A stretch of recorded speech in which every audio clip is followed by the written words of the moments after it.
Check.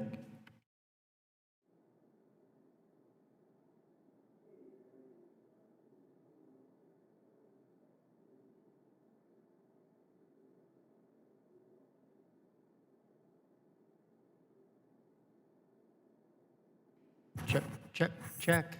1, 2.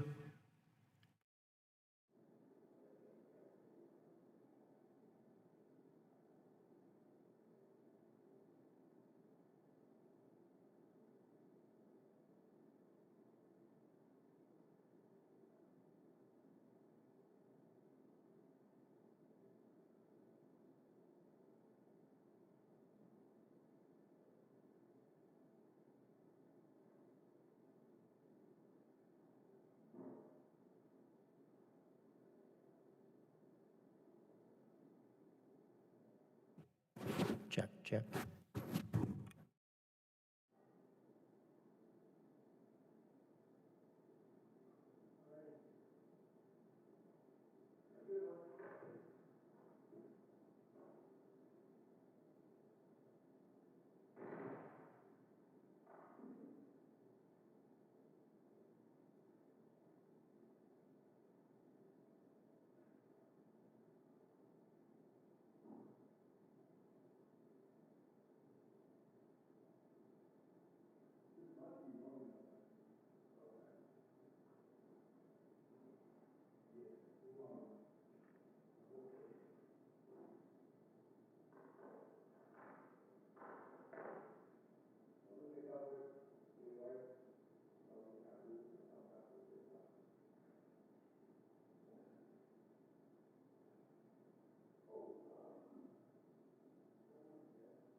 Testing, testing. I know, no. Testing, I mean, testing. doing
over there. It's hiding behind my car. Okay, there we go. Call the Committee on Transportation Infrastructure to order pursuant to Committee Rule 5F, House Rule 11-2H4. Chair may postpone further proceedings today on a question approving a measure adopting an amendment on which a recorded vote or yeas or nays are ordered. Without objection, the chair is authorized to declare recess at any time. Today, the committee will consider amending the committee's rules and approving revisions to the Membership Leadership Subcommittee on Economic Development, Public Buildings, Emergency Management, Fiscal Year 2021, Budget Views and Estimates of the Committee on Transportation Infrastructure, H-Con Res 90, authorizing the use of capital grounds for the National Peace Office of Memorial Service and National Honor Guard and Pipe Band Exhibition, H.R. 4470, to rename St. Lawrence Seaway Development Corporation the Great Lakes St. Lawrence Seaway Development Corporation, H.R. 5756, Resilience Enhancement Act of 2020, H.R. 2914, Housing Survivors of Major Disasters Act 2019, H.R. 5912, Expedited Delivery of Airport Infrastructure Act of 2020, H.R. 5953, Preventing Disaster Revictimization Act, and General Services Administration Capital Investment Leasing Program resolutions. First item of business for the committee is approval of two changes related to the Republican Leadership Subcommittee on Economic Development, Public Buildings, Emergency Management. As members are aware, our colleague Rep. Meadows will be stepping down as ranking member of the Subcommittee on Environment, Development, Public Works, Emergency Management. This committee thanks him for his leadership. Representative Meadows will continue to serve on the subcommittee, but will be replaced as ranking member of the subcommittee by Rep. Katko, who I'm sure will do a similarly admirable job. In order to implement these changes, the committee will consider two motions. The first motion is to approve a technical change to Committee Rule 8, reflecting the revised size and party ratio on the Subcommittee on Economic Development, Public Buildings, Emergency Management. Second motion is to approve the assignments of Rep. Katko to the subcommittee as appointment as ranking member of the subcommittee, the revised membership and seniority of other members on the subcommittee. Both changes are non-controversial. Hope we can quickly approve of them.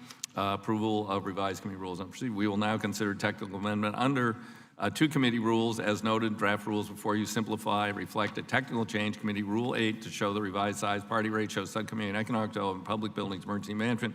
The change is hopefully non-controversial. I support it. I now recognize Ranking Member Graves for a statement. Thank you, Mr. Chairman. I want to thank you for working with us on this revision.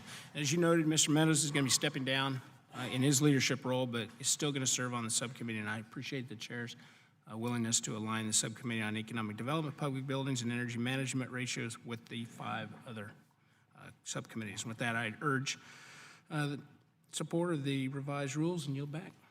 Thank you, gentlemen. Does any member wish to be recognized to discuss the rules change? Hearing and seeing none. Are there any amendments? Hearing and seeing none. I move that the revised rules of the committee be adopted. All those in favor signify by saying aye. Aye. All those opposed by saying nay. The ayes have it, and the revised rules are agreed to. Pursuant to House Rule 11, Clause 2A, the revised rules of the Committee on Transportation Infrastructure will be submitted for publication in congressional record, made available to members and the public on the committee's website.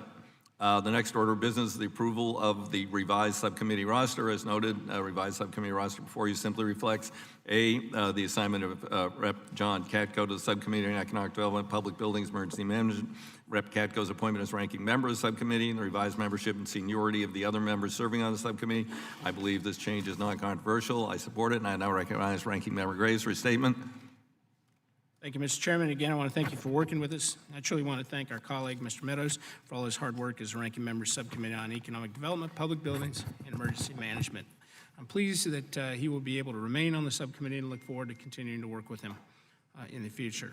And that said, I'm excited to bring Mr. Katko onto the subcommittee. I appreciate his eagerness to serve as ranking member and continue the subcommittee's work to improve the management of federal real property, reform disaster programs, and to work better for disaster victims in our communities and enhance economic opportunities throughout the entire country. Congressman Meadows has been a tremendous leader in those efforts, and I know Congressman Katko will as well. And with that, I urge support and yield back. I thank gentlemen. Any other member wish to be recognized to discuss the revised subcommittee roster? Any amendments? If not, I move revised subcommittee roster be approved. All those in favor signify by saying aye. Aye. All those opposed signify by saying nay. Nay. The ayes have it. Revised subcommittee roster is approved. Congratulations to Rep. Katko on assuming ranking membership. Look forward to innovative ideas. I now call up the committee's fiscal year 2021 views and estimates and ask unanimous consent that they be considered as read and open to amendment at any point. Without objection, so ordered. I want to thank Ranking Member for working with us on the committee's budget views and estimates. The committee's fiscal year 2021 views and estimates state that modernizing America's infrastructure network is essential to the quality of life of our citizens, productivity of the U.S. economy. It further states that through direct federal investment, we can transform our existing infrastructure in order to create jobs, including family wage jobs, spur economic growth, boost resiliency, ensure U.S. industries are supported, remain globally competitive in the world. The committee's views and estimates outline our bipartisan legislative priorities this year, including a long-term surface transportation bill, which includes Amtrak and rail programs, a water resources development bill. I look forward to working with members of the committee on this legislation. Urge my colleagues to join me in supporting the fiscal year 2021 budget views and estimates. I now recognize Ranking Member Graves for a statement. Thank you, Mr. Chairman. And thank you for working with us on the views and estimates. It's an important year for the committee, and I believe that this document accurately lays out our legislative goals for the year, and I urge my colleagues to support the views and estimates for fiscal year 2021. And with that, I yield back the balance of my time. I thank gentlemen. Does any other member wish to be recognized for his statements on the views and estimates? Hearing none. For 5 minutes, well, okay, yeah. Oh, are there any amendments to fiscal year 2021 budget views and estimates? Hearing none. Final passage, if there are none, the question now on adoption of fiscal year 2021 budget views and estimates of the Commerce Committee on Transportation Infrastructure. All those in favor signify by saying aye. Aye. All those opposed signify by saying nay. The ayes have it. Our views and estimates are adopted pursuant to Rule 10, Clause 4F. Views and estimates of the Committee on Transportation Infrastructure will be submitted to the Committee on Budget. Is always a problem. Our next item for consideration is H-Con Res 90, authorizing the use of Capitol grounds for National Peace Officers Memorial Service and the National Honor Guard and Pipe Band Exhibition. I now call up H-Con Res 90, ask unanimous consent to discharge Subcommittee on Economic Development, Public Buildings, Emergency Management from further consideration of H-Con Res 90, be considered as read, open to amendment at any point, without objection, so ordered. Recognize myself, introduced by Representatives Titus and Meadows. This legislation authorizes the use of Capitol grounds for National Peace Officers Memorial Service, National Honor Guard and Pipe Band Exhibition, May 15th. The 39th Annual National Peace Officers Memorial Service will honor the over 180 federal, state, and local enforcement officers who died in the line of duty in 2019. On May 14th, the National Honor Guard and Pipe Band Exhibition will provide law enforcement from around the country the opportunity to showcase their honor guards and hold a separate pipe band exhibition. I support this resolution, urge my colleagues to do the same. I now recognize Subcommittee Chair Titus to explain the bill. Rep. Titus. Thank you, Mr. Chairman. As you pointed out, this will occur during National Police Week. It's an honor to bring this resolution again, and it will recognize 182 law enforcement officers, including Luis Gustavo Alvarez of New York City. He was the veteran of the U.S. Marine Corps who joined the New York Police Department and was a detective who worked for 3 months in the rubble at Ground Zero following 9/11. He came before the Judiciary Committee last year to testify on the need to reauthorize the 9/11 Health and Compensation Act just days before he entered hospice care. He passed away just shortly thereafter, and his name will be memorialized and will join the thousands on the National Law Enforcement Officers Memorial that's located in Judiciary Square area of Washington. So I'm pleased to offer this. I thank the former Ranking Member Meadows and you for bringing it forward and urge support. I thank gentlelady. Now recognize Ranking Member Graves.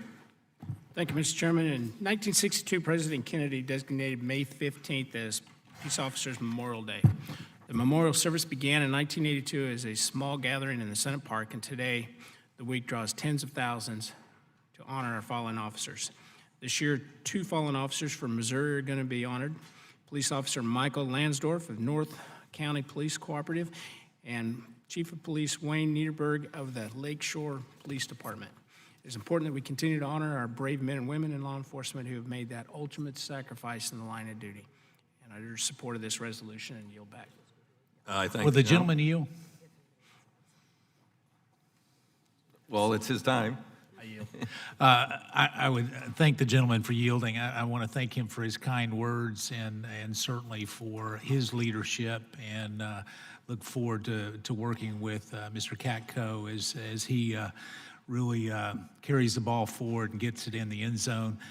Your leadership, Mr. Graves, is not only appreciated, but it's appreciated by millions of Americans across the country. And I want to. It's been a delight to serve under your leadership, and I yield back. Thank you. I yield back. With that, I would recognize Subcommittee Ranking Member Katko for a statement. Thank you, Mr. Chairman, and thank you for the opportunity to serve on this great subcommittee, and thank you for your work, Mr. Meadows, that you've done on this.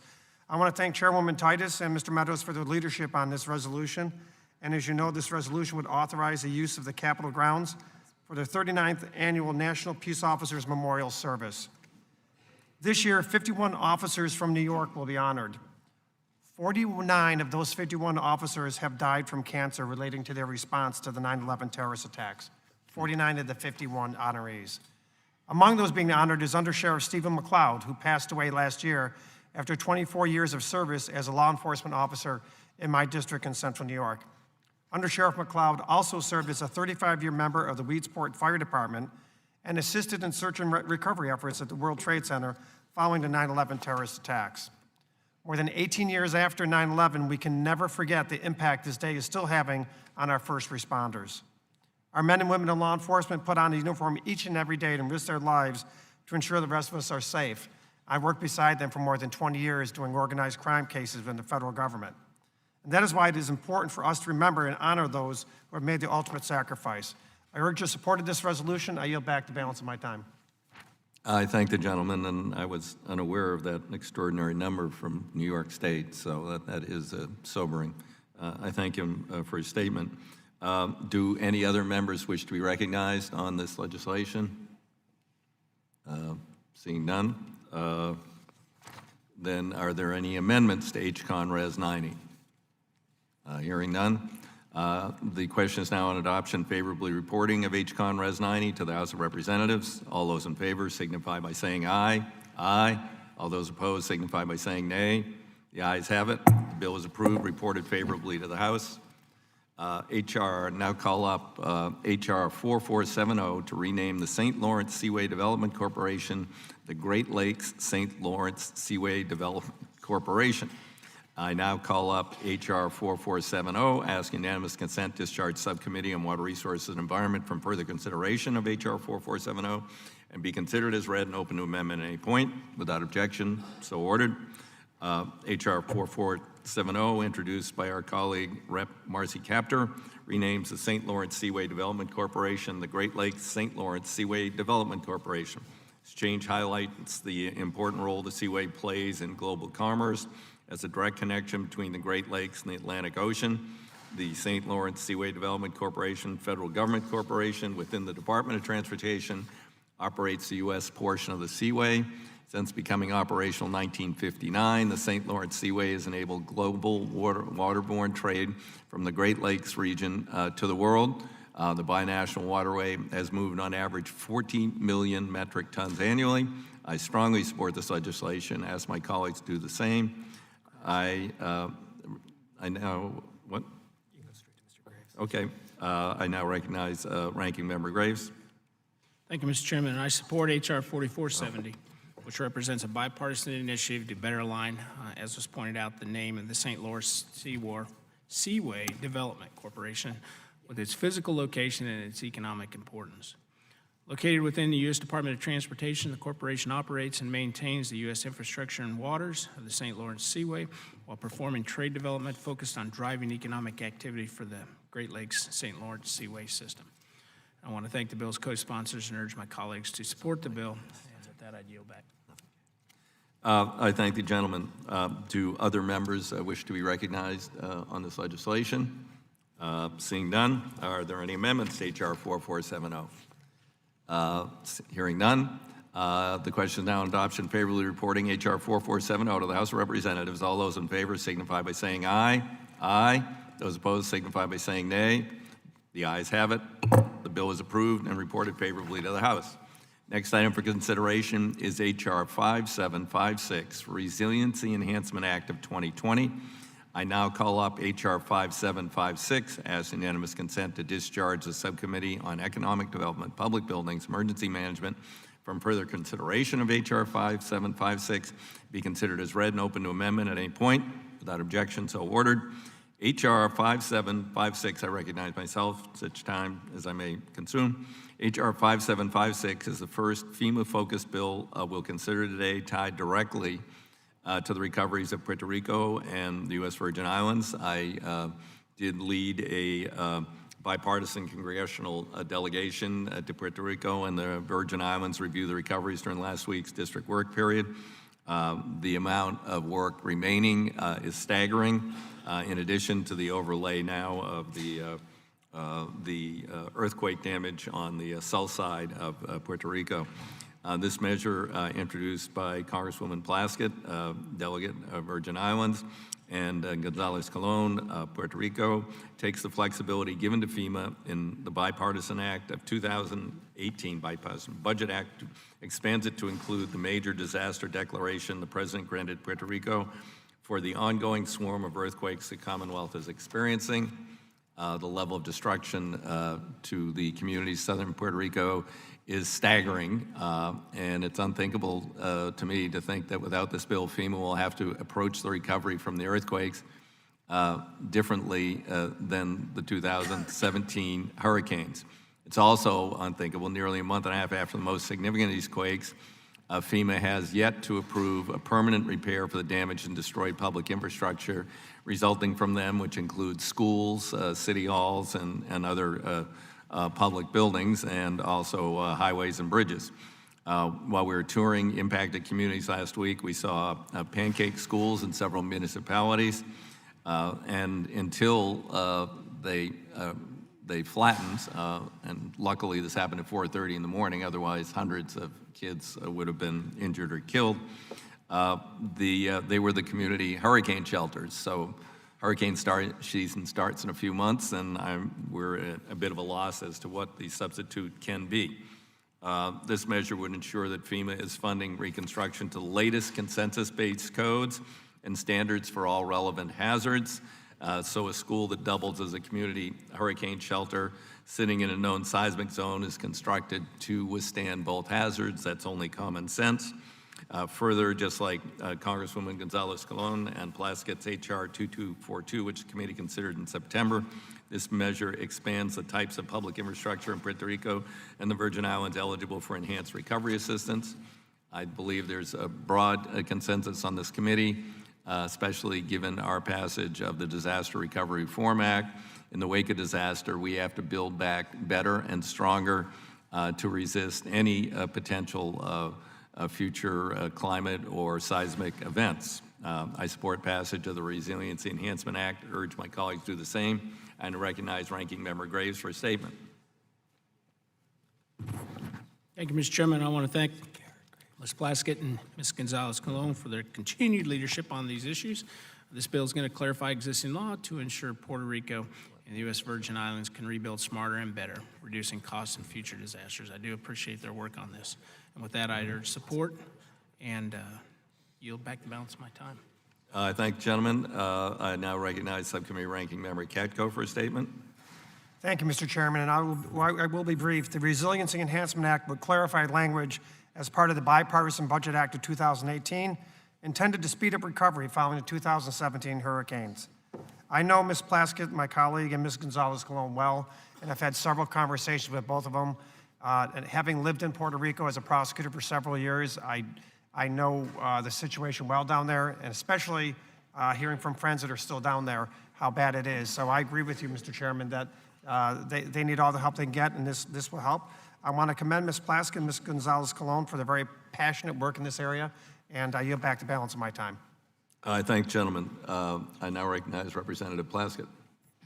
Thank you very much. I want to thank my colleagues for their support of this legislation to allow the Virgin Islands and Puerto Rico to rebuild additional infrastructure to be more resilient than prior recent disasters. And I'm pleased that the resiliency continues to be a common theme in this particular committee.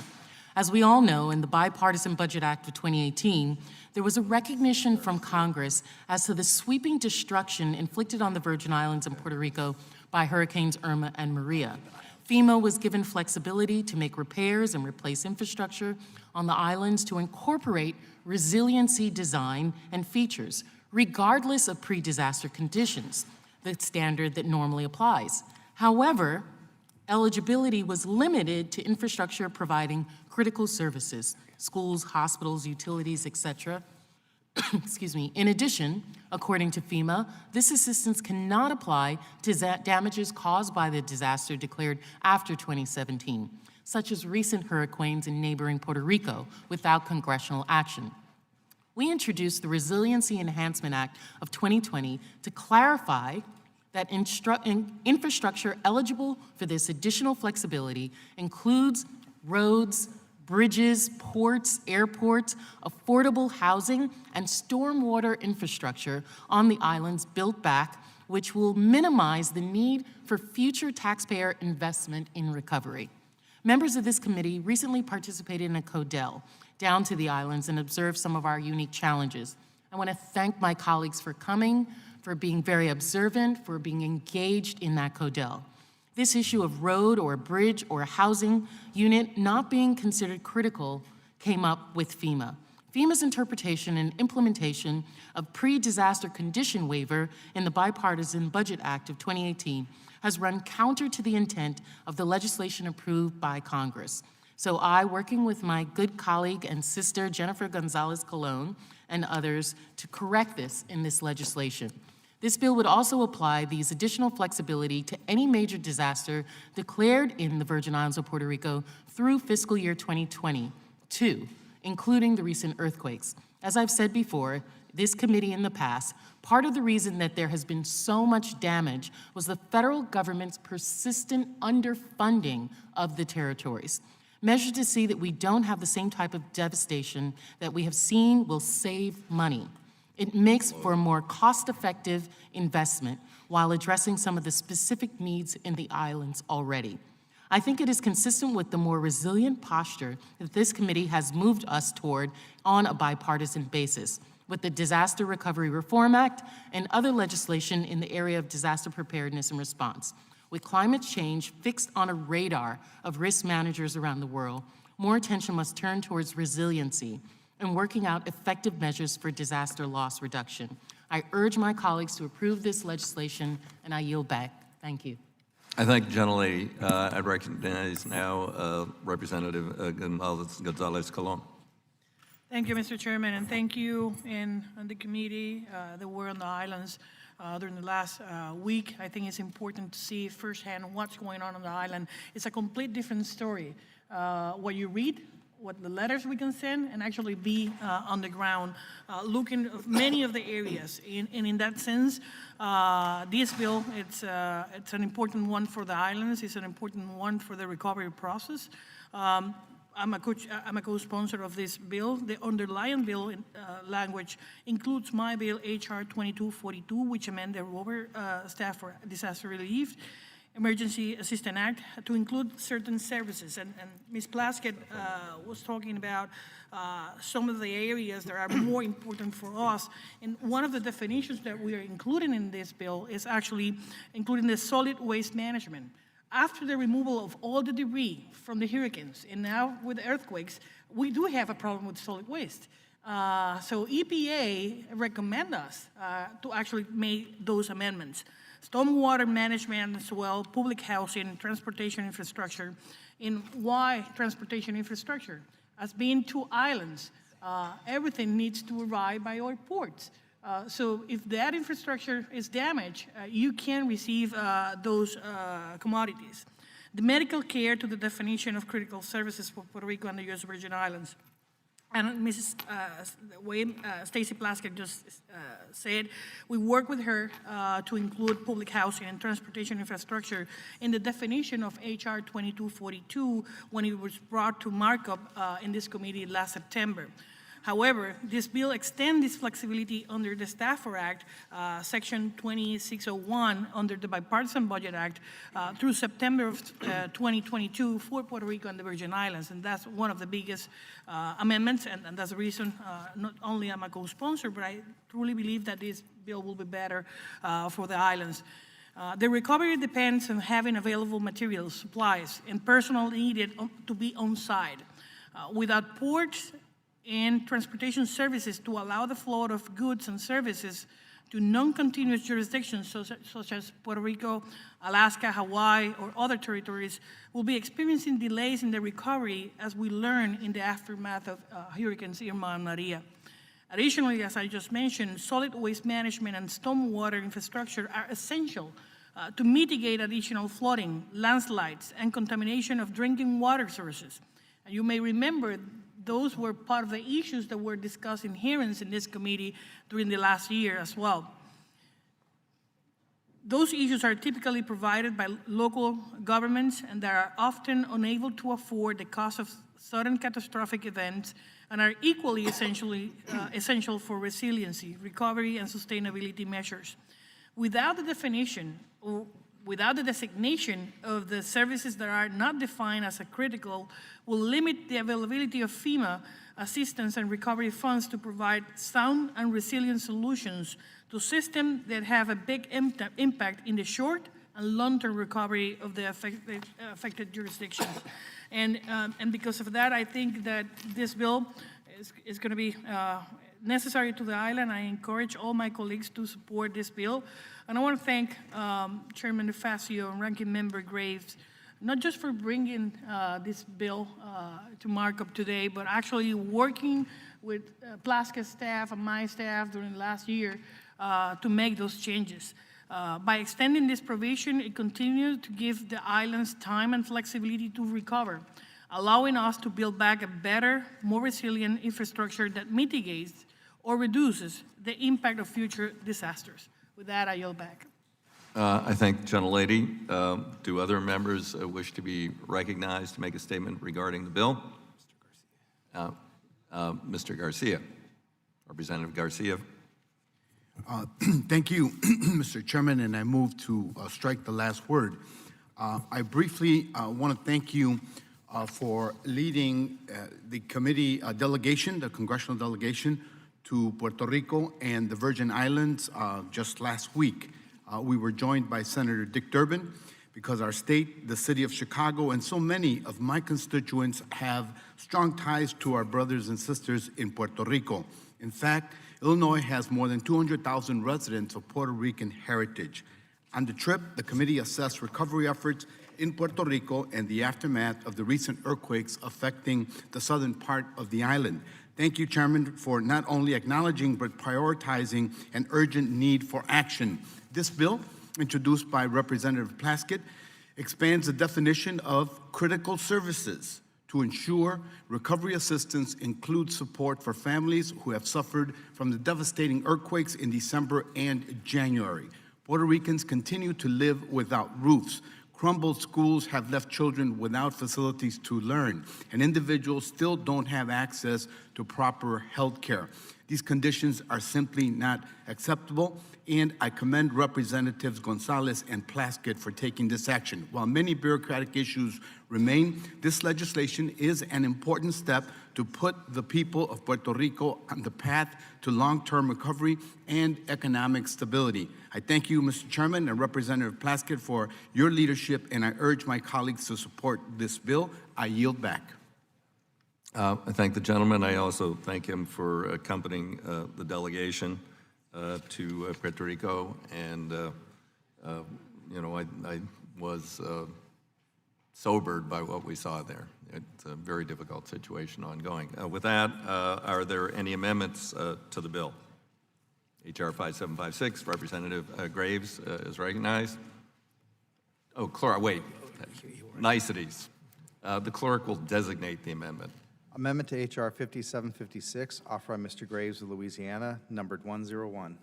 I ask unanimous consent to be considered as read without objection, so ordered. Now, Mr. Graves is recognized to explain his amendment. Thank you, Mr. Chairman. Mr. Chairman, I too have been to Puerto Rico, been to Virgin Islands, and I want to thank my friends that represent the territories for their hard work, Ms. Gonzalez-Colon and Ms. Plaskett for their hard work and efforts to help their communities recover from the devastating impacts of of Hurricanes Maria and Irma and the earthquakes that Puerto Rico has experienced in recent years. Mr. Chairman, there is no question that the recovery of Puerto Rico and Virgin Islands has not been appropriate. There's no question about that, and I think that there is plenty of blame to go around all over the place, and I have not been shy about my frustration with FEMA, but I think in the case of Virgin Islands and Puerto Rico, I think that the challenges go beyond there, as we've had problems in Louisiana as well with administering many of these recovery programs. I want to reiterate something I said on the House floor a couple of weeks ago. This is not a money problem. There are literally tens of billions of dollars that are available right now for recovery in the territories, as well as other places under individual assistance, public assistance, and other programs. There is a capacity, there's an implementation problem, and in many cases, there are legal problems. Section 20,601 of the Bipartisan Budget Act of 18, what it does is it sets a pretty unprecedented condition for recovery. Whenever you provide public assistance to communities, what that means is recovery through FEMA for the recovery of public assets. That could be a school building. It could be, in some cases, a road. It could be a park. It's a public asset, not a private asset, a public asset. But under current law, the conditions of that property prior to the disaster is relevant. You don't start out with a Pinto and get a Mercedes. We have provided changes in the law, including, Mr. Chairman, as you know, just last Congress in the Disaster Recovery Reform Act, where we allowed for more flexibility and more dollars to build back more resiliently. But I am very concerned in that the base law that's being amended here, first of all, it dismisses, it totally throws out the condition of that public asset prior to the disaster. This potentially allows for the territorial governments to not be concerned about the upkeep because they can get whatever they want after a disaster actually happens. This bill goes even further in that it adds solid waste management, stormwater management, public housing, transportation infrastructure, and it uses the term medical care. Mr. Chairman, I have strong concerns that we are continuing to broaden, to open up the eligibility of public facilities and in some cases individuals whenever, one, I don't think this is in the best interest of taxpayers. I don't. Number two, we already clearly have a capacity problem with implementing the existing recovery programs, and all we're doing is further opening it up, further making more facilities eligible. So, Mr. Chairman, I have an amendment that says this is good policy. Let's do it for everybody. But why should only one area be allowed to have this? I think we should open up to everybody. And so my amendment would open up this same eligibility to every disaster. I don't think we should come here and choose who has real needs in terms of disasters. This amendment would simply not limit this just to the disasters in the territories, but also to my friends in North Carolina and Texas and Florida and other places, and would allow them to be treated the same way as this legislation poses, which I will note again that I think is bad policy. So with that, Mr. Chairman, I yield back. I thank the gentleman. Do other members wish to be heard on this amendment? I can speak at whatever time I want. Anyone else want to? Okay. Hearing none, I'll proceed. I understand the gentleman's concern about Louisiana, and certainly Ranking Member Graves would have concerns about what's happened in his state with the flooding, and I've had issues in my state with fires and other disasters.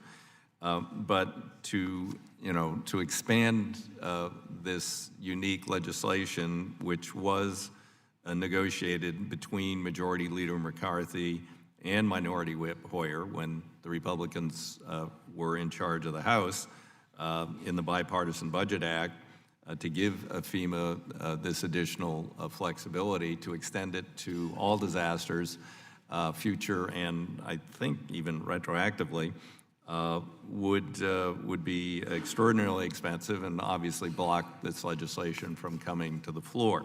So I share some of the gentleman's concerns.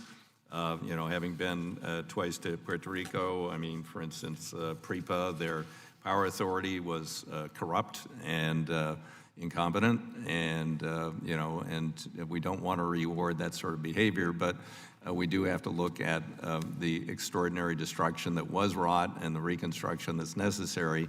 You know, they are looking at P3 for power authority and doing other innovative things down there that could lead to a more better managed future. Also met with the current new governor and Representative Gonzalez-Colon, and as far as the Virgin Islands go, they have been neglected by the federal government for many, many years, and in the surface bill, I intend to do better by the Virgin Islands and other, you know, territories in the, you know, as we look at the formulas within that. Their formula has been frozen at 1994 levels since 1994. So I think it's 94 or 93, can't remember. But anyway, with that, I would oppose legislation. Others who wish to be heard? Will the gentleman yield? Sure. Thank you, Mr. Chairman. Mr. Chairman, look, I'll say it again. I have strong concerns about the policy here, but I also understand that my friends from the territories have great needs. I'm going to vote against this bill. This amendment, as well as some of the other ones that I've filed today, I just think it points out some of the what I believe are flaws in the policy that we ought to think through a little bit more. Mr. Chairman, I will withdraw this amendment. I am going to vote against this bill and just urge that we be a little bit more thoughtful as this, in terms of the precedent that we're setting as this moves to the floor. But I would ask one favor, Mr. Chairman, the term medical care that's on page 2, line 9, medical care, the term care, is not a traditional eligible use of funds under this program. It has been explained to me that this simply refers to medical care facilities, so the actual facility rather than the care itself. And as we move forward, Mr. Chairman, it would be great if we could get clarification on that as we move forward. But with that, I'll ask unanimous consent.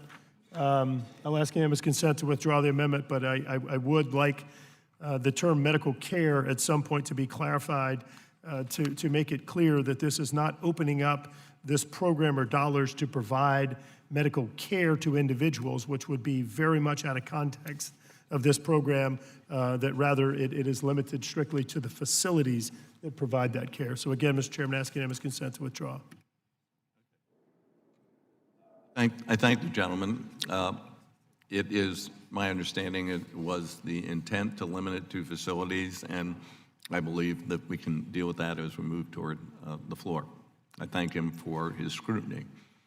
With that, Representative Norton. I recognize the gentleman has withdrawn his amendment.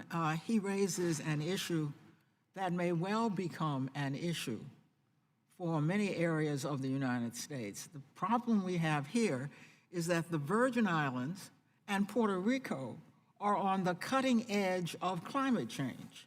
So there is an urgency here. I hope that as climate change becomes clearer throughout the United States, the gentleman will revise his amendment as other areas become as deeply implicated in climate change as Puerto Rico and Virgin Islands. So I regard this as an important way to start, and it may be, given what we are seeing flash across the United States with respect to climate change, that the gentleman's amendment may become quite relevant as time goes on. I yield back.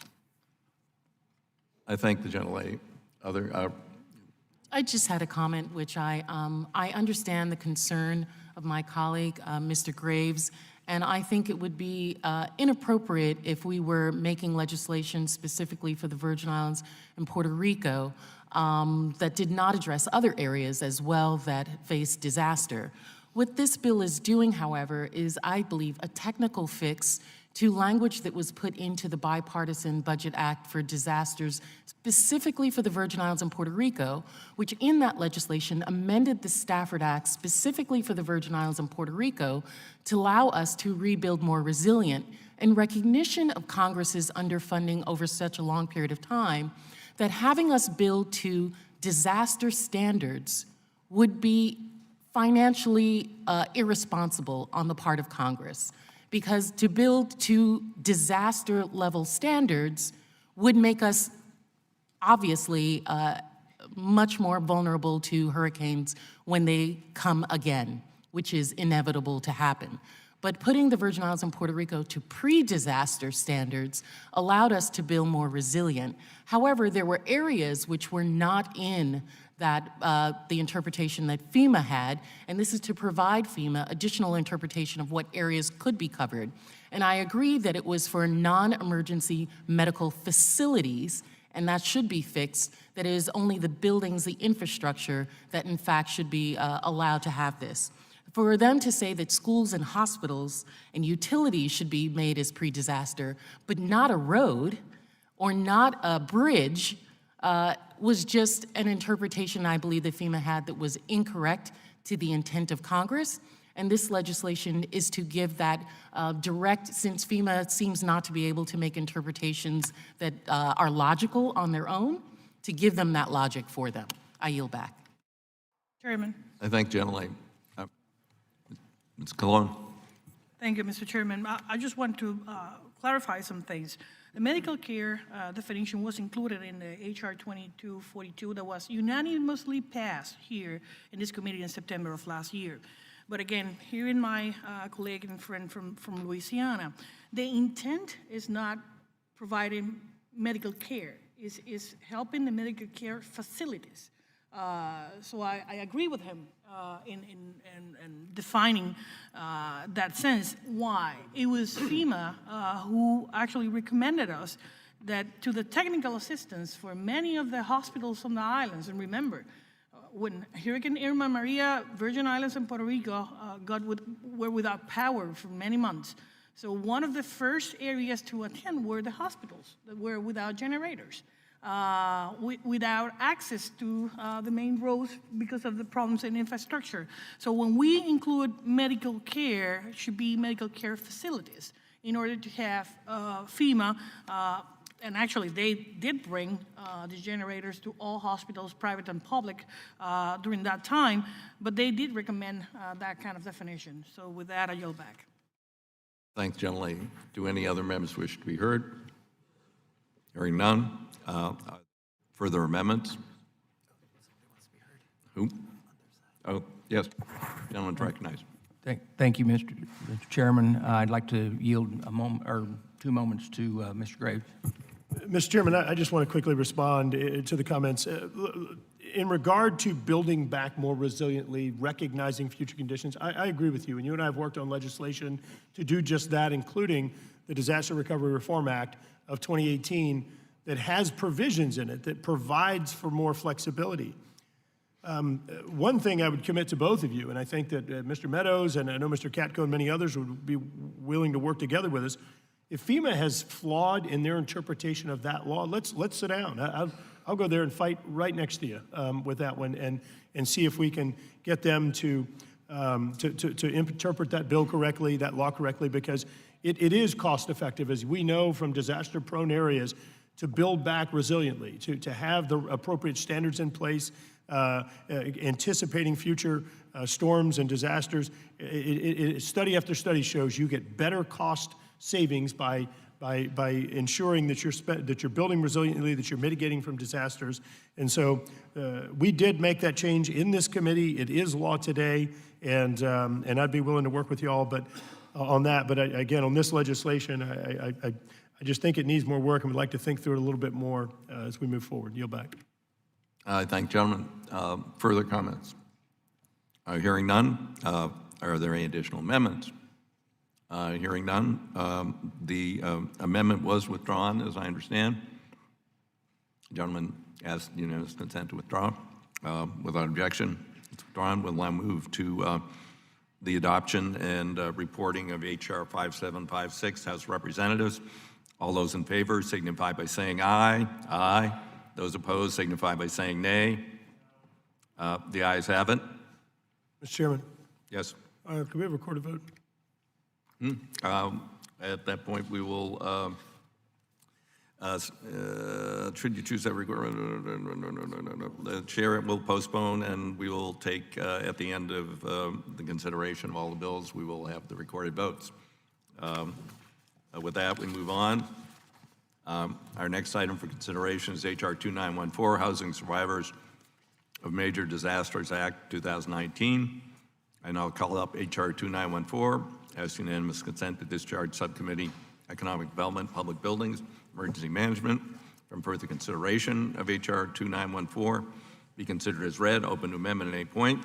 Without objection, so ordered. An amendment in the nature of a substitute offered by Representative Espilat was filed. Does the gentleman wish to offer his amendment? Yes, Mr. Chairman, I have an amendment in the nature of a substitute at the desk. All right. The amendment was circulated. Copies of the amendment are in your packets. Clerk will designate the amendment. Amendment in the nature of a substitute to H.R. 2914, offered by Mr. Espelot, numbered 02. Without objection, the amendment in nature of substitute shall be considered as read. The amendment in the nature of substitute shall be considered as base text for purposes of amendment. Representative Espelot will be recognized for 5 minutes to explain the amendment. Representative Espelot.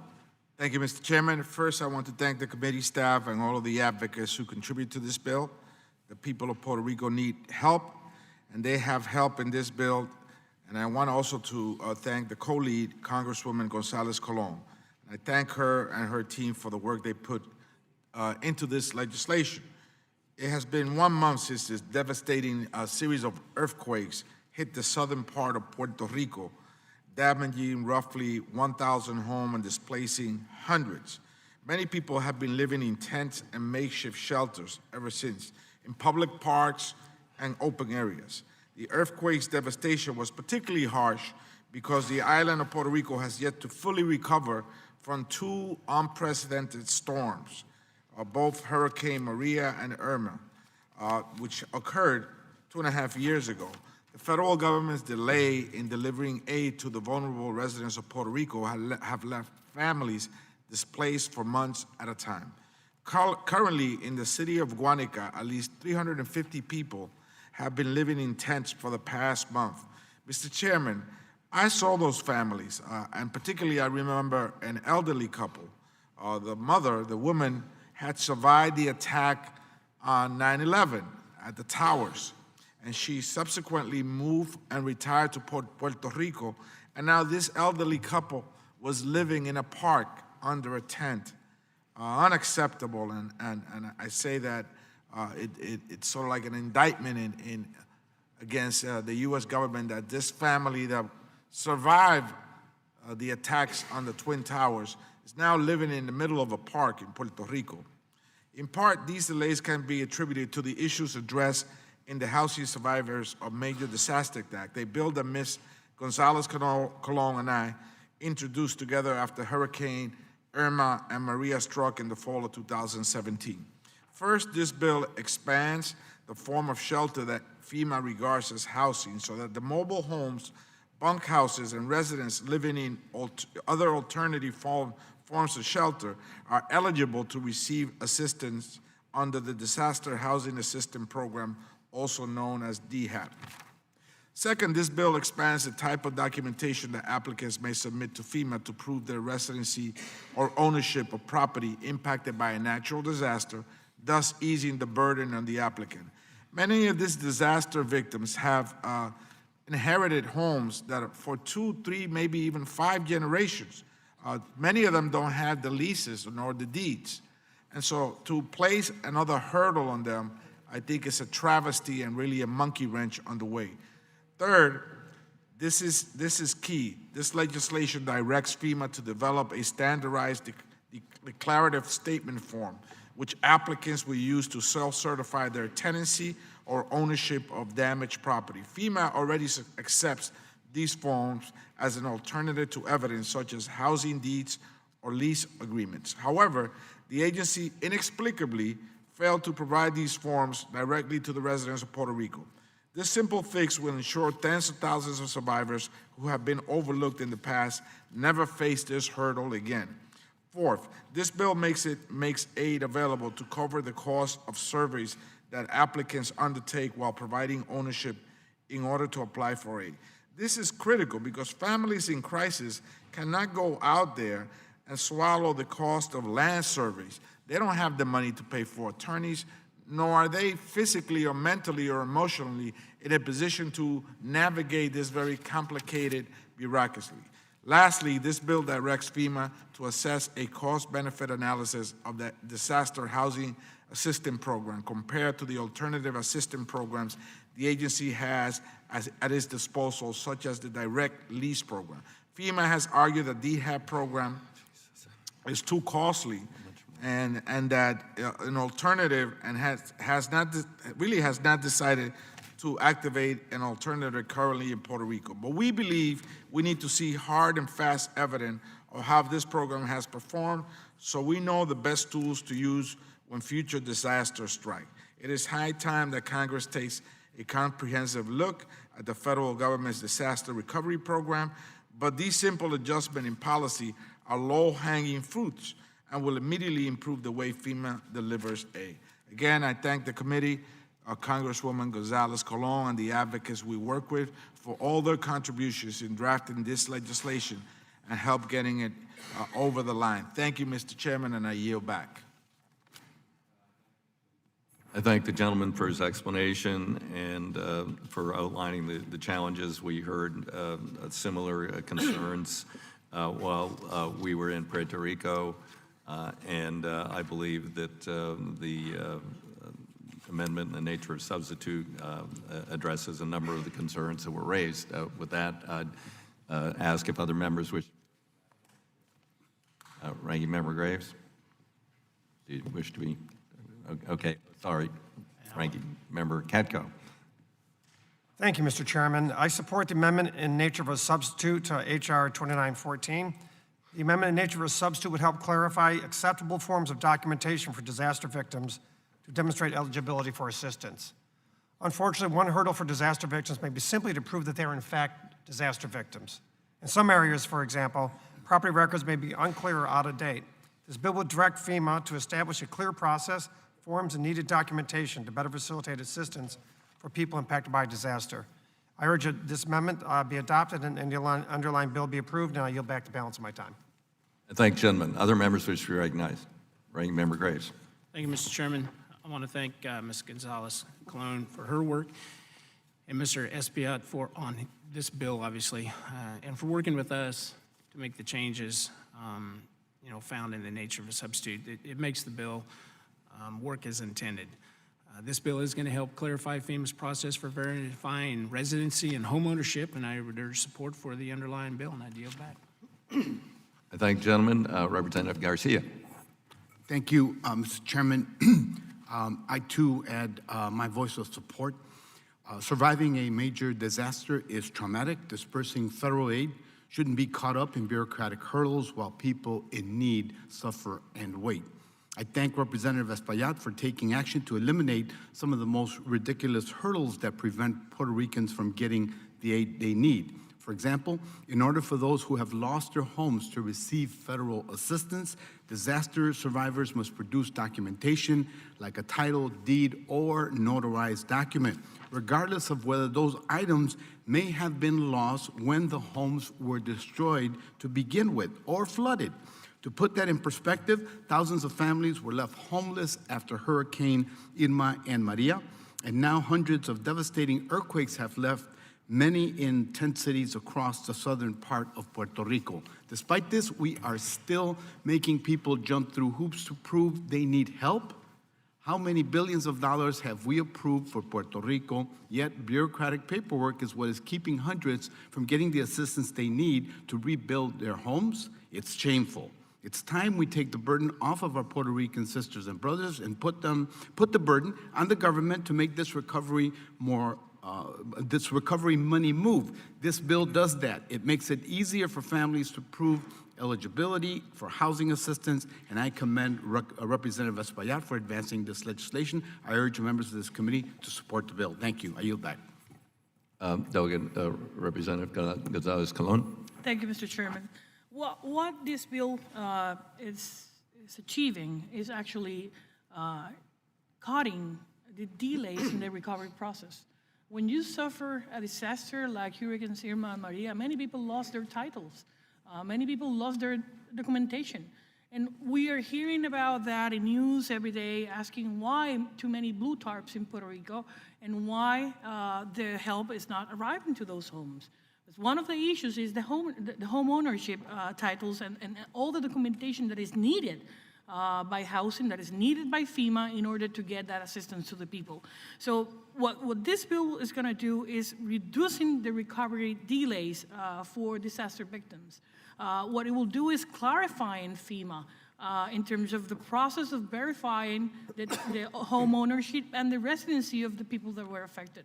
So we're just clarifying the process here because of the usual paperwork can be difficult when you are following a disaster, and this bill will provide that information. I want to thank Chairman DeFazio again for working this bill and majority and minority staff for almost 6-7 months, and of course Representative Espaillat for working with me this bill to address and ensure constituents in Puerto Rico got as much flexibility as possible to prove their ownership of a property for assistance after a natural disaster. He visited the island.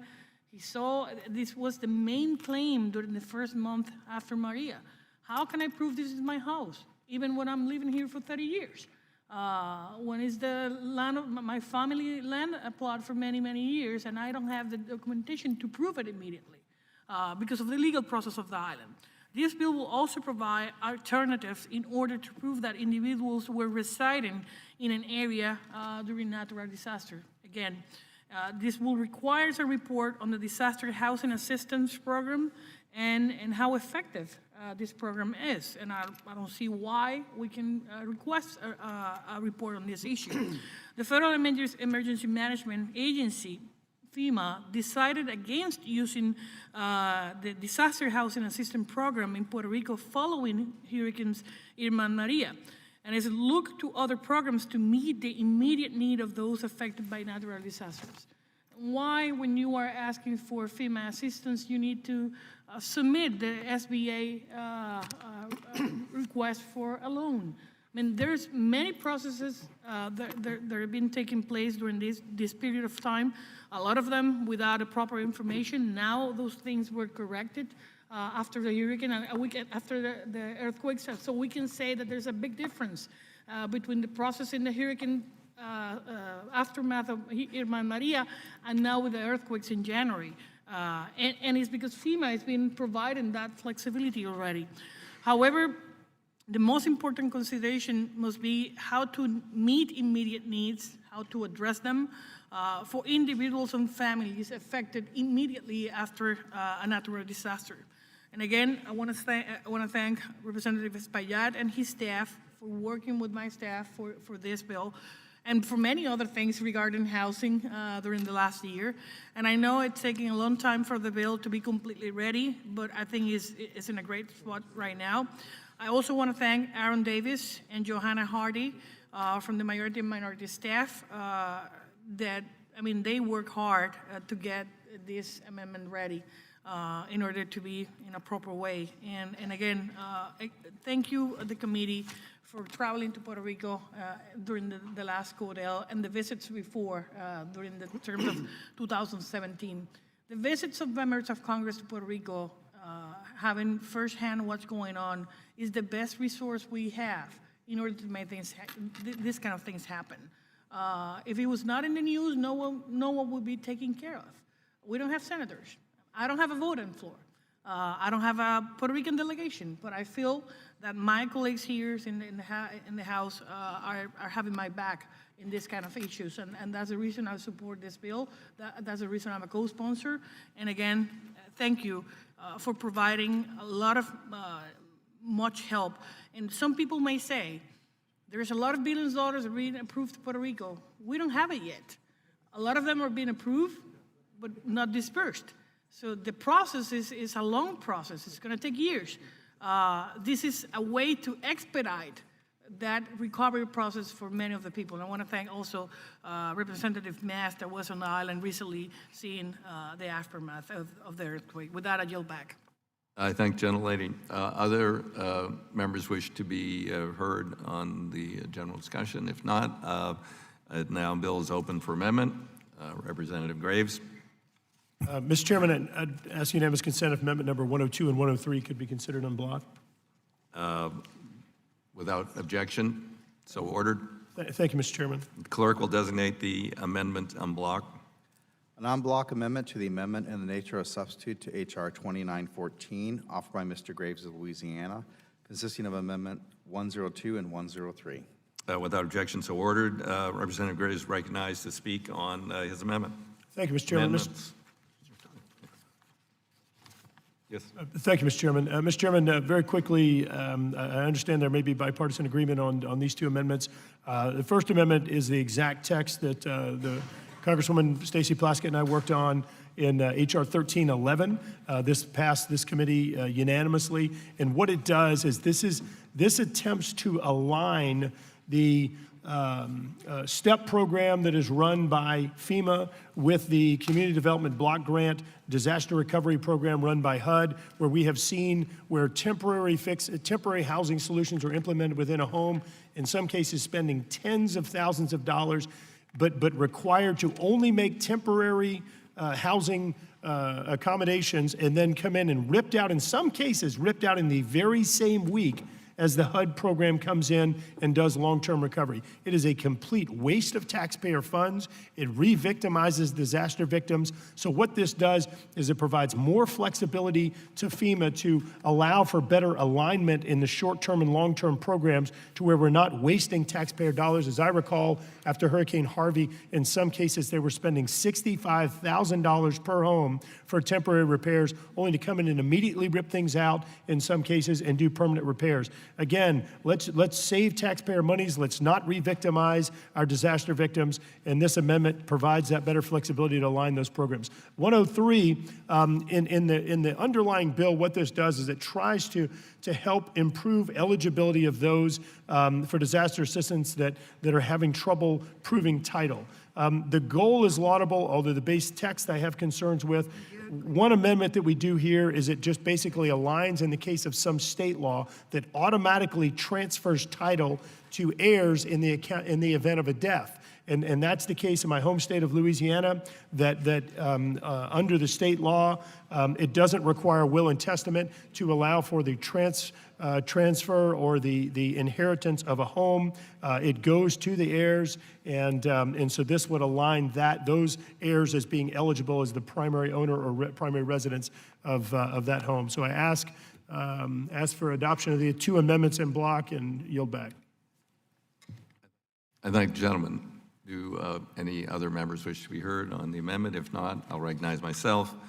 Thank the gentleman. On 102, we considered identical language last year, marked up 1311. Unfortunately, OMB, the trolls under the bridge with the green eye shades, are holding it up. But it does deal with an issue of post-disaster housing, would modify housing repair under Stafford Act. It does make sense. I will support the amendment. And then 103, I think that this was already covered. However, I appreciate the gentleman's desire to be as explicit as possible in our direction to FEMA, who sometimes needs more direction. So I will support that. I would note in the future it'd be useful if the gentleman, I realize we're not in session very much this year and we've just been out for 10 days, but if the gentleman could either meet at least the deadline of the day before so we can review the amendments and fully understand them, it would be helpful. With that, I would call a vote if there's no further those in favor of the amendments. Mr. Chairman, just want to make note that yesterday was Mardi Gras, which should be a national holiday. The other 49 states hadn't gotten the memo yet. Are there amendments to the amendment as in block? Hearing none. Questions on the amendment? Those in favor signify by saying aye. Aye. Those by nay, nay. Aye. Ayes have it. Are there any other amendments to the bill? Other amendments to the bill? Chairman, I have an amendment. Okay. Clerk will designate the amendment. Amendment to the amendment in the nature of substitute to H.R. 2914, offered by Mr. Graves of Louisiana, numbered 105. I recognize the gentleman to explain his amendment. Mr. Chairman, under the base text of the bill as well as the ANS, it has a provision that makes eligible the disaster relief fund funds for the research of title. So what that means is if I own a home and I'm unable to prove title to the home, that the federal government is going to pay for that research to prove that I own the home. Look, we have thousands of people in my home state that are in a quandary in regard to eligibility, but I got to tell you, I don't think it's a taxpayer responsibility to pay for research to prove who owns a home. That's the homeowner's responsibility. We already have spent $1.7 trillion for every billion dollar plus disaster since 1980. We want to get disaster aid to disaster victims. And I think that continuing to open up eligibility to all of these things that I do not believe are a taxpayer responsibility, all it's doing is further placing burden on the agencies trying to administer this. I don't think this is something that the people that I represent should have to pay for, meaning that taxpayers should have to pay for.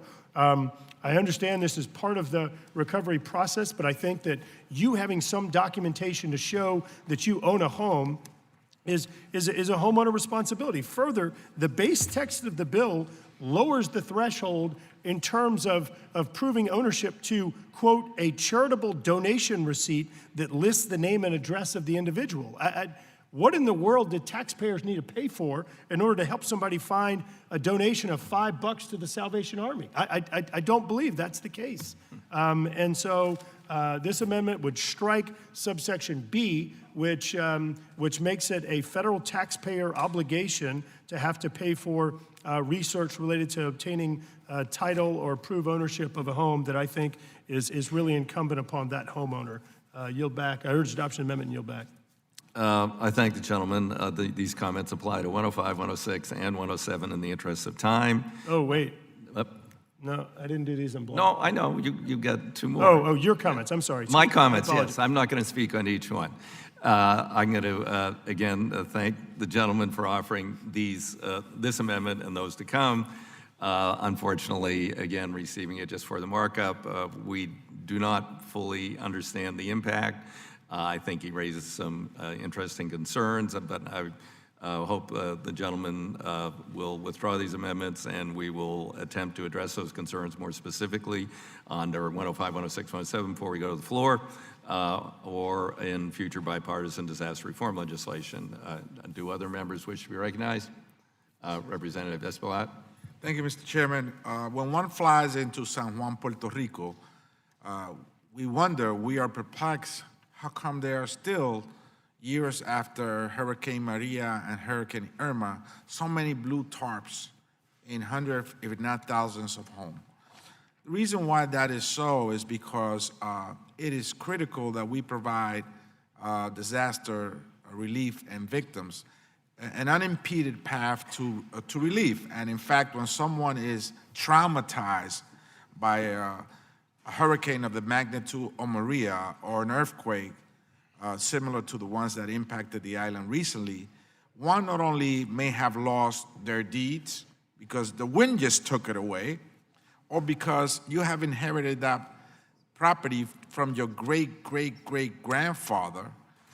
It is almost cruel and unusual punishment to then have to hold that family, which is traumatized, responsible from hiring a high-priced attorney or a certified public accountant to engage in bureaucratic path to then access the help that we're sending here from Congress.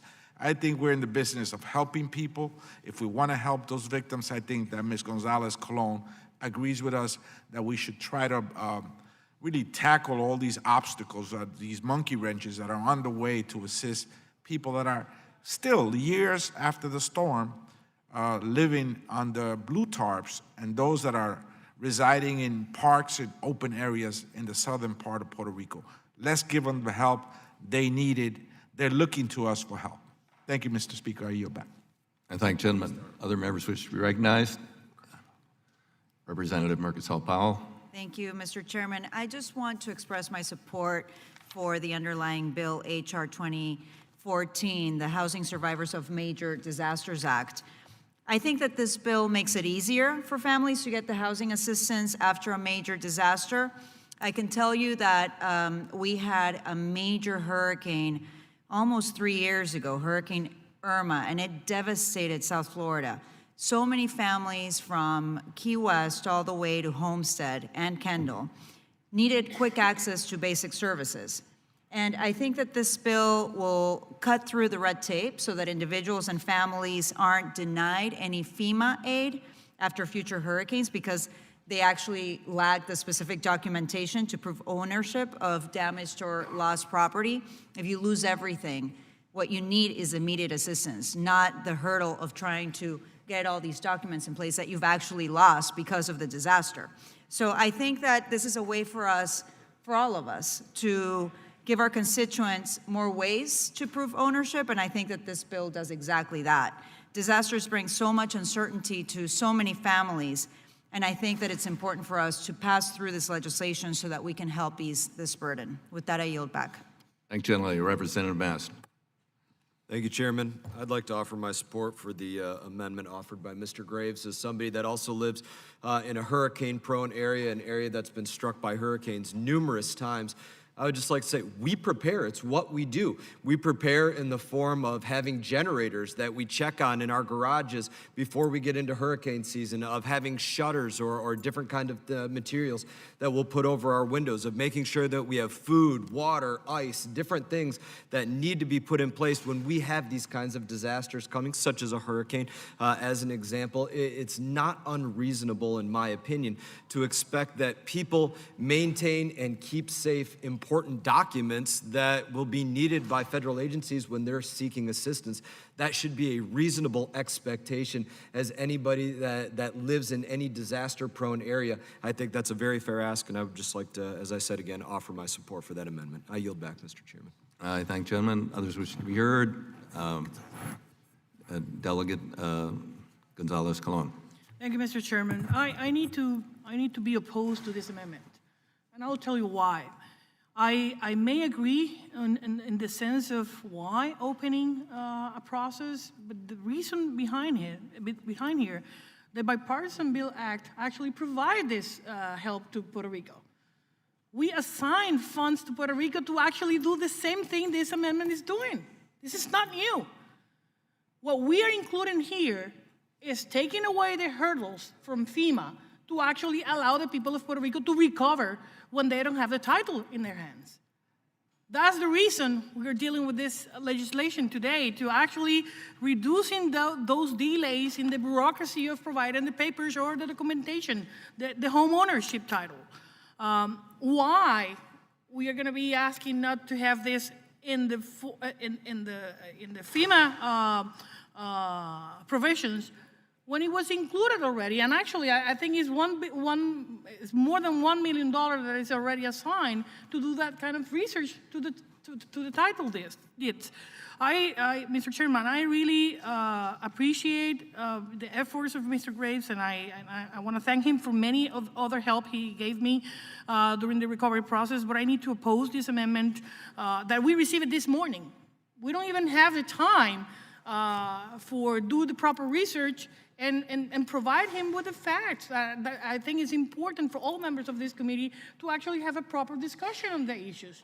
And that's the reason when you receive an amendment like this, at this time in the morning, and just to revise all the documentation, I will be more than happy to provide any more details if we got more time to do so. The funding for this amendment will prevent the minimum at most, which is helping the people in need after a disaster. Why should the government, in his assistance, in their assistance efforts, not help individuals and families to get in that support? Why not? That will be my reason. And the titles and the deeds of their homes were the first document the federal government asked to those people that were affected to actually get immediate assistance. If they're never provided that title deed, they will never get the assistance immediately. And that was an issue for many months in Puerto Rico. And at the end, FEMA actually granted to provide whatever document was available because they knew we were having months without the help being disbursed just because of that process. So at this point where people need to recover, the least we can do is providing that kind of help if that is a requirement for the federal government. And again, if we need to work an amendment in the process of this bill being considered on the floor, I'm willing to. But let's have a proper discussion with staffers in the majority and the minority to get things done in a proper way in revising those documents. With that, I oppose the amendment. Well, the gentlelady's time has expired. Let me just, for purposes of members of the committee, I just wish to ask the gentleman a question. Does the gentleman going to offer and withdraw these 3 amendments? Mr. Chairman, that's my intent. Okay, just so members know that. Okay. The gentleman, yep. I recognize from somebody's time. Thank you. Mr. Chairman, amendment number 105, I'll say again, I feel strongly about the policy. I don't believe that us both lowering the bar on what can take the place of a title as we drop it all the way down to a receipt for a charitable donation and having taxpayers fund the research. I don't think you do both. I don't. I think it's a complete waste of taxpayer funds to do both. And so I would like to take the gentlelady from Puerto Rico up on her offer to sit down and work with us on this. I think there's some perfections of this language that we could do here and in other places. With that, ask unanimous consent to withdraw amendment number 105. Without objection, the amendment is withdrawn, and as I said earlier, I'm not going to come in the next 2. I'm happy to work on these issues as we move forward. Are there further amendments to the bill? Mr. Chairman, I have 106. Designate, the clerk will designate. Amendment to the amendment in the nature of substitute to H.R. 2914, offered by Mr. Graves of Louisiana, number 106. The gentleman is recognized, and members of the committee will understand that the gentleman intends to withdraw the amendment. The gentleman's recognized. Mr. Chairman, I'm going to go ahead and speak on 106 and 107 together, and I will offer UC following. Mr. Chairman, amendment number 106, what it does is let me go through and just read what this bill says. There's a provision in here that says in section 3, notwithstanding any other provision of law. All right, so it waives every other law, every eligibility criteria that's out there. Notwithstanding any other provision of law, someone may be eligible for assistance if they are residing in an area for which a major disaster has been declared in any living quarters. I think that when you look at this holistically, notwithstanding any other provision of law, so you're waiving all criteria that's out there. You're saying if someone resides in an area that's declared by a disaster, including, quote, in any living quarters. I don't know what that means. I could be standing there and I'm potentially all of a sudden eligible. It doesn't have to, there's no requirement to be my primary residence. There's no requirement that I be the owner.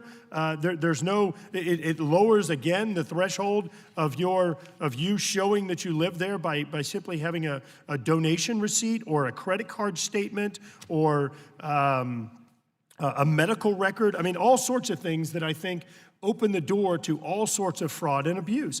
I think we need better criteria. Look, let me be clear. The objective of this bill, I represent a disaster-prone state. And I fully agree with you that FEMA, HUD, all of these disaster responding agencies are disasters themselves. There's no one on this committee that's beat up on them like I have. But we are creating solutions in search of problems. There are real fundamental problems We appropriated $1.7 billion in HUD funding over 3 years ago for a 1,000-year flood we had. Less than $700 million of that has been, quote, offered, not granted, offered to flood victims. I am well aware of the fundamental problems with how poorly these disaster agencies, and in some cases, states or territorial governments, respond or participate in recovery. But we're creating solutions in search of problems. If anyone wants to file a bill that blows up FEMA and HUD, sign me up right now. I'm on board.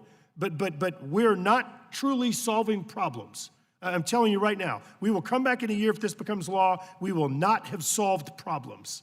And so one of these amendments, and let me be clear on why I'm saying that, because just opening up eligibility to all these people, all it does is flood the application process. That doesn't help the people that truly have needs. So one of the amendments simply says that, number 106 simply says that it adds a provision indicating that this has to be your primary residence. I think a pretty clear criteria. The primary residence of the person or the household, meaning that if you have 4 residences, you can't say that you stood in 4 different disaster places and get money from all of them. It ties it back to primary residence. The Second Amendment, number 107, simply says that it ties back the rent requirement, because right now under current law, this says that mobile homes or manufactured homes are eligible. They're eligible under current law. They're eligible right now. And so I don't know what this is doing in some cases other than really blowing the sideboards off of criteria that otherwise is in place, like it has to be your primary residence, like you have to be the actual owner of the property. Or there are other programs for renters and assistants. I don't know what this does other than going to flood the application process. It eliminates any type of clear bar or criteria for eligibility, and I think it's going to end up hurting those that truly need assistance. So I'll say it again. I'll take up the gentlelady from Puerto Rico on her offer to sit down and talk through this. I'd love the opportunity to do it with the chairman and his staff as well. I fully agree with the objectives of the legislation. I don't think in practice it's actually going to solve the problems. Ask unanimous consent, Mr. Chairman, to withdraw amendments number 106 and 107 and look forward to future dialogue as this bill moves through the process. Without objection, so ordered. With that, I believe we're on to a final vote. Oh, yes, we didn't do that yet. Okay. The question is now, are there further amendments? Questions on the amendment, nature of substitute. All those in favor signify by saying aye. Aye. Those opposed signify by saying nay. Ayes have it. Amendment in nature of substitute agreed to. Final passage, HR 2914 as amended. Question now, adoption in favor of reporting HR 2914 as amended. The House of Representatives. Those in favor signify by saying aye. Aye. Those opposed by saying nay. The ayes have it. The bill as amended is approved and ordered reported. Next item of consideration, HR 5912, Expedited Delivery of Airport Infrastructure Act. I now call up HR 5912, asking unanimous consent to discharge Subcommittee on Aviation. Further consideration of HR 5912 and to be considered as read and open to amendment at any point. Without objection, so ordered. I recognize myself. I support the bill introduced by Ranking Member Graves, Missouri. According to the International Air Transport Association, global air traffic expected to double 2035, creating an urgent need for airports to develop infrastructure necessary to accommodate growing number of airline passengers. HR 5912 would help address the need by allowing airports to use the AIP program to offer incentive payments to contractors, early completion of airport planning or development projects. It also includes critical guardrails that would help ensure expedited projects do not negatively affect any of the safety operations of the airport. GAO reported last week funding airports received from AIP and passenger facility charge will not be sufficient to cover the cost of planned projects. This has forced airports to take on more and more debt, resulting in airports diverting a total of $12 billion, or 78% of their total PFC revenues collected, to service their debt load from fiscal years 2013 to 17. Many airports have consequently deferred needed infrastructure investments or have complete projects in phases, steps that will lead to increased construction times and costs. So while this bill makes strides in the right direction, I believe it's still, there is a good case for allowing the PFC, which has been frozen for nearly 2 decades, to be increased in order to more quickly expedite future projects and with less expense and wasted money on interest to Wall Street. With that, Okay, I recognize the ranking member, statement in support. Thank you, Mr. Chairman. I am the proud sponsor of 5912, which is the expedited delivery of airport infrastructure, Act of 2020. The ranking member of the Subcommittee on Aviation briefly has summarized, which this is going to provide airports a common sense way to incentivize early completion of airport projects. And I'd also like to request unanimous consent that two items be entered into the record. First, a joint letter in support from the American Association of Airport Executives and the Airports Council International, and a second letter of support from the Associated General Contractors of America. Without objection, so ordered. Thank you, Mr. Chairman. The use of Airport Improvement Program funds for incentive payments is left to the discretion of airport operators, but the benefits of incentive payments are well known in the surface transportation sector. This bill is going to allow airports to expedite the delivery of the airport projects. It's going to take better advantage of short construction seasons and relieve operational disruptions that result from such projects. In total, I mean, the bottom line is going to save money. This is a common sense practice that is utilized for other federal infrastructure projects, and it does not increase federal spending above what we already spend annually on the AIP. And I want to thank Ranking Member Graves for his co-sponsorship of the bill. And I urge my colleagues to support the bill and yield back. Thank you, gentlemen. Do other members wish to be heard? Oh, Ranking Member Graves. Thank you, Mr. Chairman. Mr. Chairman, I want to thank the full committee, Ranking Member Graves, for his leadership in this legislation. As indicated, in other forms of infrastructure, other types of infrastructure, we're allowed to do incentive payments. Let's keep in mind that you can actually monetize safety improvements. You can monetize being able to get additional flight capacity in place or other airport capacities in place. This legislation would simply allow for incentive payments to speed up construction that would allow you to pull forward that cost savings effectively. If in some cases you have weather seasons, you have other challenges that may provide smaller windows for construction, but if we can get safety improvements in place faster, if we can get flight capacity in place sooner, then you can monetize those improvements. So this bill, I think, is very well thought out. It incentivizes the right type of behavior to allow us to get these projects in place faster and to prevent project inflation and cost creep, as we've seen in many cases, including the home airport that I represent, New Orleans Airport. Mr. Chairman, I urge adoption of this legislation, and again, want to thank Ranking Member Sam Graves for his leadership on this issue, and I appreciate the opportunity to work with you all. I'll yield back. Thank you, gentlemen. Other members wish to be recognized? Seeing none. Are there amendments to H.R. 5912?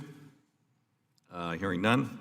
Question now on adoption in favor of reporting H.R. 5912 to the House of Representatives. All those in favor signify by saying aye. Aye. Those opposed, nay. Nay. The ayes have it. Bill is approved and ordered reported favorably to the House. Our next item for consideration is H.R. 5953, Preventing Disaster Revictimization Act. I now call up H.R. 5953, asking unanimous consent to discharge Subcommittee on Economic Development, Public Buildings, Emergency Management for further consideration of H.R. 5953 be considered as read and open to amendment at any point without objection, so ordered. Our final, I've recognized myself, our final FEMA day was introduced by Ranking Member Graves, Representatives Huffman Thompson, Lamalfa, California, Congresswoman Plaskett. It's designed to ensure disaster assistance survivors not re-victimized by the recoupment of disaster assistance they receive from FEMA. With that, who's next? I guess Ranking Member Graves. Thank you, Mr. Chairman. I'm pleased to sponsor this bill. In the 2018 Disaster Recovery Reform Act, we included language to make the recovery process for communities fair and much more equitable. When disaster victims apply in good faith for FEMA assistance and to receive it from the agency, we expect those individuals will move quickly to use the assistance for eligible expenses like home repairs, which obviously speeds up the recovery effort. These victims, who usually want nothing more than to start putting their lives back together again, they don't expect FEMA to come back weeks, months, or even sometimes years later and say, sorry, FEMA and the federal government made a mistake and now you're going to have to pay back those funds. But that's how the current process works. Through no fault of their own, many disaster victims are then faced with debt collectors and the full force of the federal government in seeking repayment. And to add insult to injury, the process for victims to apply for a repayment waiver is very complicated and even more confusing. For people acting in good faith to rebuild, they should not be re-victimized because FEMA, after asserting that the folks were qualified and did the right thing in the first place, later determines that it made an error. Unfortunately, disaster victims have experienced this recently in my district in Missouri as a result of the flooding. I have an individual in Holt County who lost his family home to the flooding that devastated North Missouri and other parts of the region last March. His individual assistance application with FEMA was approved, and he was provided about $12,000 to help him get back on his feet. FEMA then later determined that he shouldn't have received the money to recover from that flood and told him he had to pay it back. To the federal government, $12,000 might not seem to be a whole lot of money in the grand scheme of things, but I can tell you it's a whole lot of money for a whole lot of folks out there, especially those that have just lost their homes. It was FEMA's error, but in the end, my constituent paid that money back. And all he got in the end from the federal government was the development, it was a period, I guess, of false hope, followed by a lot of heartache. I heard similar stories firsthand from Congressman Garrett Graves' district when I visited last fall, and I know other members on the committee and in Congress have seen this problem in their districts.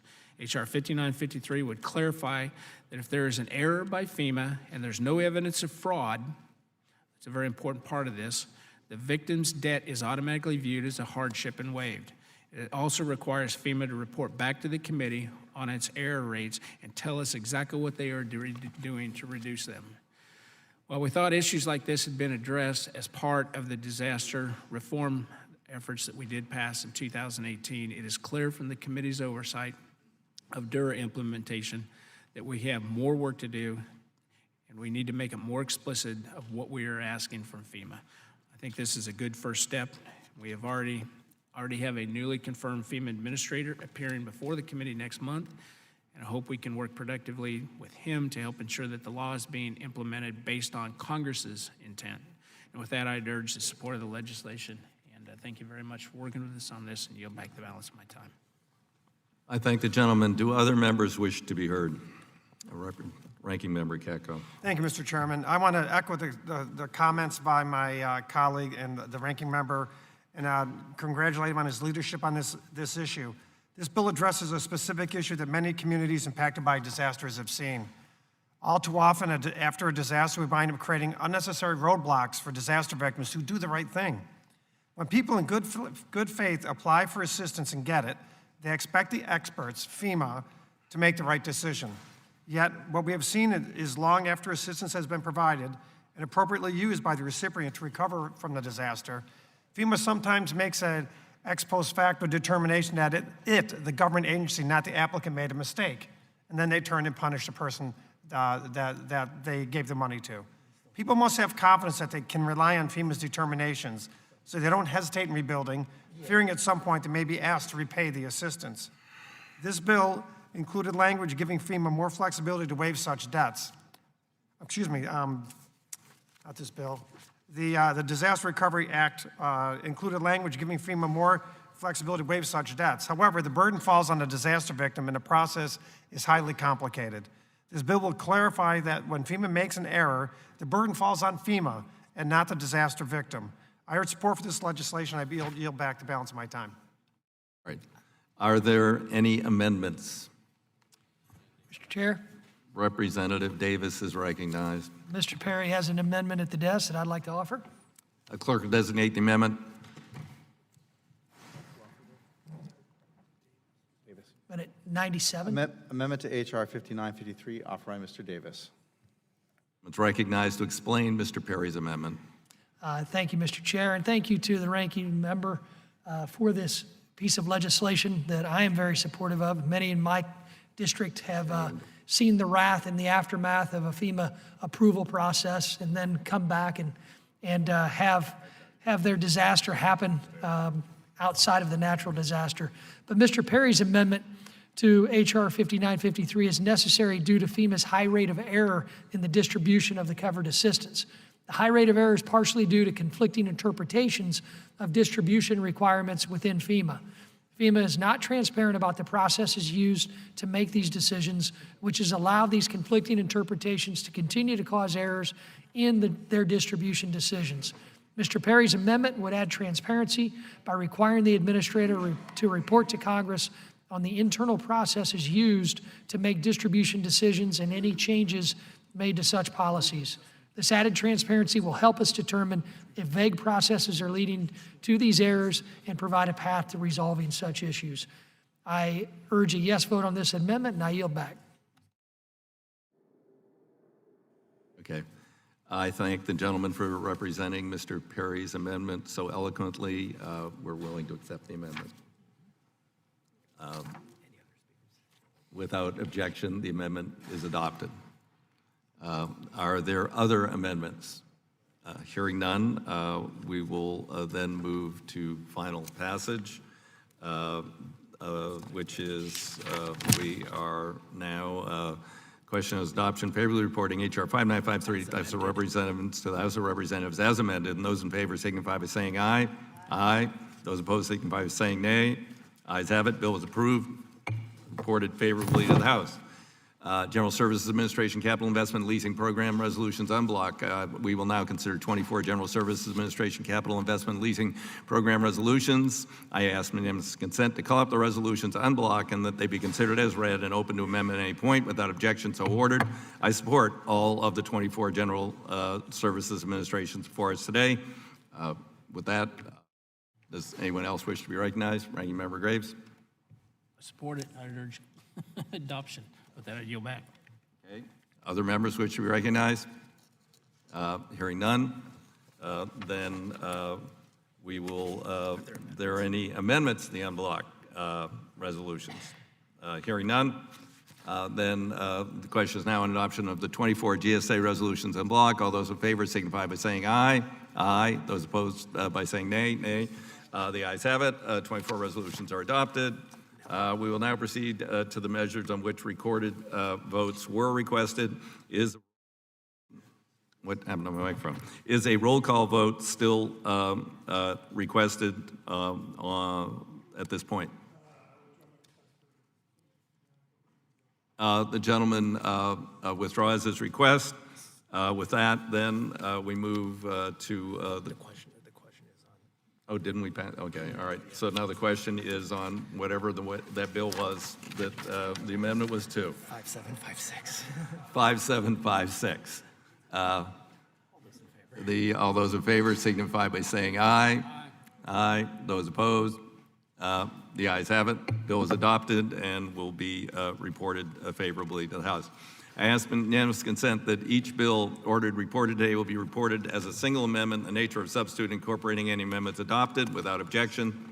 So ordered. I ask unanimous consent staff be authorized to make all necessary technical, clarifying, conforming changes. Each of the bills ordered reported today to reflect the actions of the committee without objection. So ordered.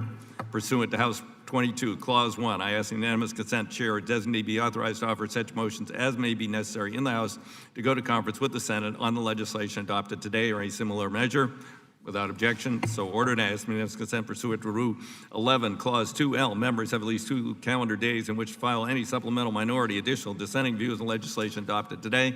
Without objection, so ordered. I ask unanimous consent the chairman, after consultation with the ranking member, has authority to strike or revise any provision of the bills order reported today that would cause sequential referral to another committee, that would cause the bills or concurrent resolutions to be subject to Budget Act or Rule 21, pay-go point of order. Without objection, so ordered. Pursuant to Rule 5, Rules Committee, Transportation and Infrastructure, chair notes today presents a quorum for actions taken on all committee business today. With that, the Committee on Transportation and Infrastructure has completed its business today, and the committee is adjourned.